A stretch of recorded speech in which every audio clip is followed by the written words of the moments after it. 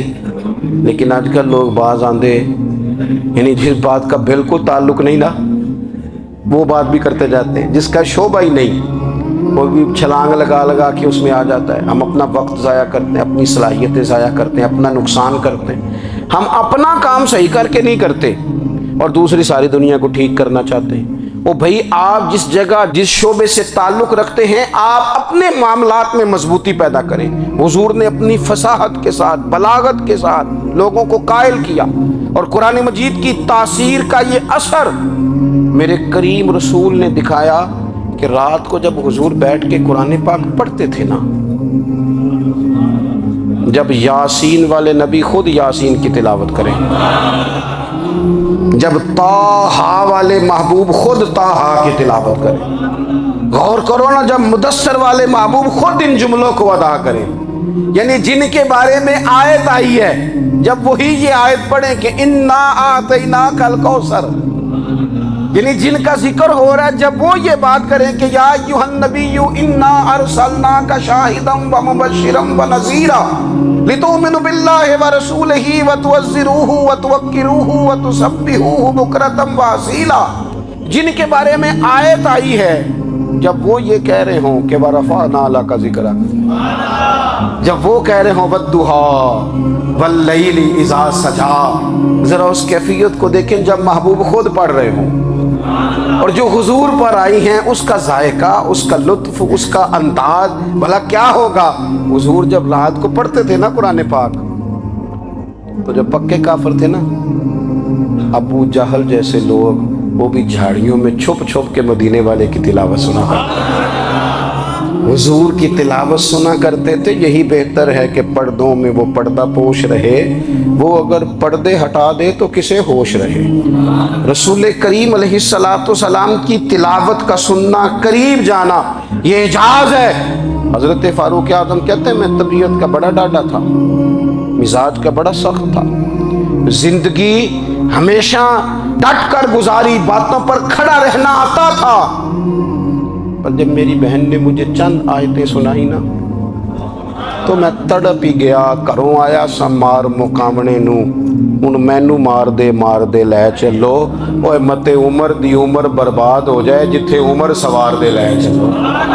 یہ اعجاز ہے رسول کریم صلی اللہ تعالیٰ علیہ وسلم پر نازل ہونے والی کتاب کا۔ پھر حضور نے خبریں دی، نبی پاک نے خبریں دی، حضور نے فرمایا روم فتح ہوگا، وہ ہوا۔ نبی کریم علیہ السلام نے فرمایا شام فتح ہوگا، تو شام فتح ہوا۔ فرمایا ایران فتح ہوگا، تو ایران فتح ہوا۔ سراقہ بن مالک کہتے ایک گاؤں پر بھی مسلمانوں کی حکومت نہیں تھی، ایک گاؤں پر حضور مکہ مکرمہ سے نکل رہے تھے، مدینہ طیبہ تشریف لے جا رہے تھے، ابھی راستے میں تھے، میں 100 سرخ اونٹوں کے لالچ میں معاذ اللہ حضور کو گرفتار کرنے پہنچ گیا۔ محبوب نے حکم دیا، حضور کا معجزہ میں نے آنکھوں سے دیکھا، میرا گھوڑا زمین میں دھستا چلا گیا، میں نے معافی مانگی، حضور نے معاف کر دیا۔ میں نے سمجھا اچانک ہو گیا ہے، یہ منوانا بھی بڑا مشکل کام ہے۔ شجر و حجر پہچان گئے، انسان کی نظروں میں شاکی رہا۔ یہ کچھ ایسے لوگ ہیں جن کو منوانا توبہ توبہ، ماننے کو تیار نہیں، دیکھ دیکھ کے بھی ماننے کو تیار ہے